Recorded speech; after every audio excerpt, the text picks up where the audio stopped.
Hello everybody, Baltmatrix here, and today we are taking a look at our umpteenth Bee figure, or Bumblebee figure. That's right, we have over 1,000 of Bumblebee figures! The bees! Okay, all kidding aside, we're taking a look at Power Charge Bumblebee. This figure is a big ol' boy.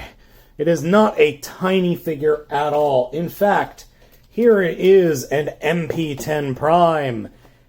It's a full half head to a full head taller than MP10 Prime. It's not a small figure.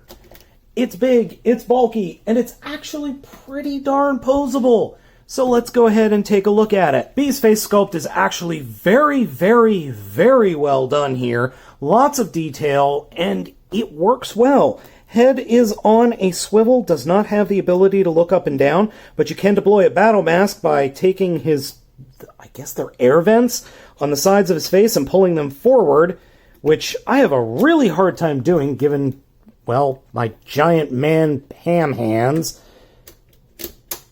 And you deploy a battle mask. And then the gimmick of the figure is spinning this little ball in his chest. And his car lights light up. So this figure is a little strange. You spin this to charge up sounds.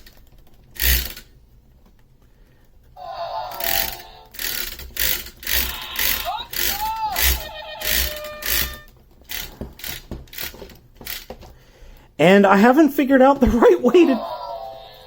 Yeah, when it discharges, it makes that sound. And the directions, while okay, aren't really that good because it doesn't say what the sounds are supposed to be. It just...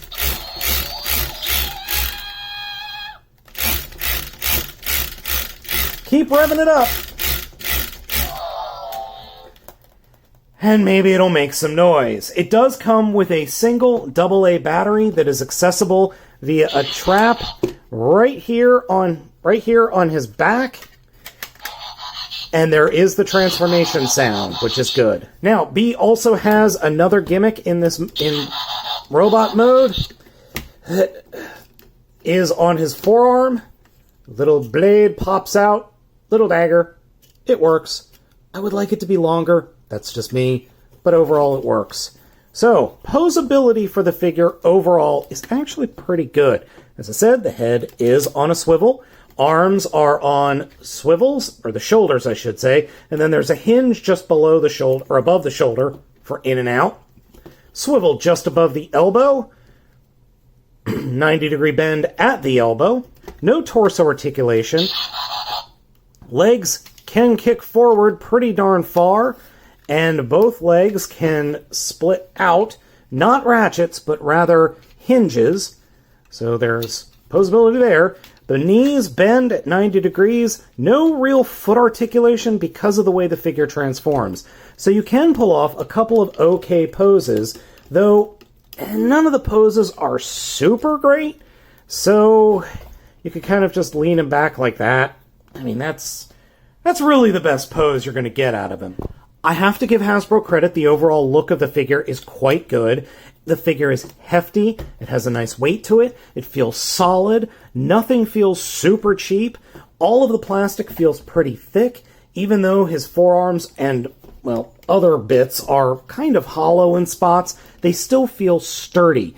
My biggest complaint in robot mode has to do with the chest and the fact that it constantly comes unpegged whenever you want to move it about, especially on the figure's left side, or if you're looking at the figure from the front, the right. And, well, there's not a whole ton of posability, especially in the feet. And, yes, there's that. There's no way to turn the freaking sounds off. I would love to be able to do that. Oh well, you can't win them all. Bumblebee's transformation is a little bit on the complex side, but it's not overly difficult. The most difficult part of the transformation is going to involve the feet, and that's actually where we need to start. So, come down to the figure. So, come down to the feet, grab the very front of the shins, and we're going to want to pop them off from the rest of the legs. and fold them over the toes. Then straighten the legs out, come to the inside or the outside of the bottom legs, and push the outside out until they snap into place.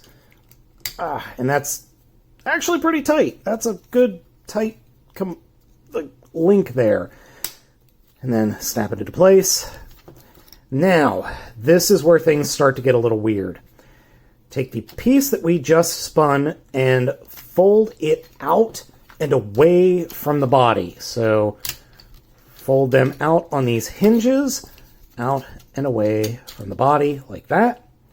Then come to the toes, fold the toes up until they're touching the shins, flip out the entire foot from where it was towards the outside of the body, and then work it so that it folds up, take the foot, fold it back, and then fold the whole section over to where the wheel is up against the outside of the leg, and then take the foot and turn it 180 degrees so it fits towards the backside of the thigh.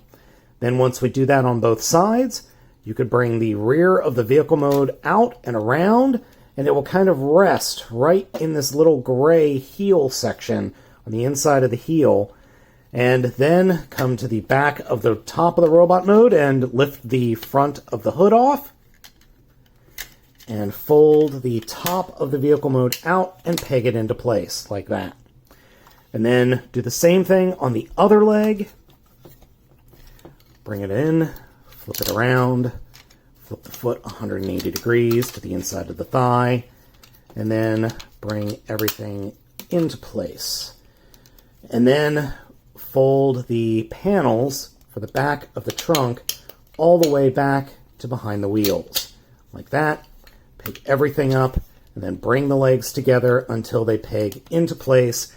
And this is the absolute hardest part of the transformation, the legs, and then getting them pegged in, because getting everything pegged in is a pain in the keister. Now, there are 2 tabs on Bumblebee's butt. Those 2 tabs are supposed to peg in to the bottom of the feet. And they don't always. So just be aware of that when you're transforming this figure. Now that we have the legs transformed correctly and the back of the vehicle mode all ready to go, we're going to continue. Come to the top of the figure by the wing doors, fold out the rear panels for the doors, and flip up the windows like that. You will inadvertently touch something that will unpeg those pegs that are on the feet, so put them back. Then take the entire shoulder in front of the chest section and fold it up while putting them straight. Well, putting the doors straight back, because if you don't, things just tend to get all weird. Like that. Come down to the back of the figure and do your best to get everything pegged up into place. This is very difficult. This is incredibly difficult and requires some patience. Do the doors first before you attempt the top of the bug mode. Otherwise, things will not be pegged in correctly into place. There are a couple of different spots to peg in. Things are not going to line up correctly, but if you've transformed Studio Series Bumblebee, the transformation is oddly similar. Okay, now that we're done there, take the arms, fold them down, and fold them in. So fold them down and in. And then the inside of the forearms have peg holes that will peg into these brown pegs on the inside of the figure. And this might trigger the transformation sound. It did for me last time. It's not doing it now. And now we can take the body or the top of the vehicle mode and drop it down, peg it into place up here on the front of the hood and back here in the back of the figure. And again, this is actually harder than it really should be. Oh, one thing I forgot. I did have these mistransformed. The front bumpers are supposed to be folded up inside in robot mode. I forgot to do that before I put it back in robot mode. They're soft rubber, so just be aware of that. And then finally, there we go. Everything is pegged into place, and we have this nice Volkswagen Bug. This actually pegs together way better than any of the other Bumblebees that I've gotten a hold of so far. I do have the Masterpiece Bumblebee that turns into a Volkswagen Bug from the Bumblebee movie, but I haven't opened it yet. And this definitely transforms better than the Studio Series Bumblebee. Way better. Doing the light piping test, you could see that just in the front here, there's some thinness in the plastic, and at the boot, or at the trunk, reverse that. This is a Volkswagen Bug. The engine's back here, so this is the trunk, and the front is the boot. As you can see, there is some thinness there in the plastic. It is a little bit see-through, but it's not too bad. In this mode, we can utilize the sound gimmick, as it does roll on the ground.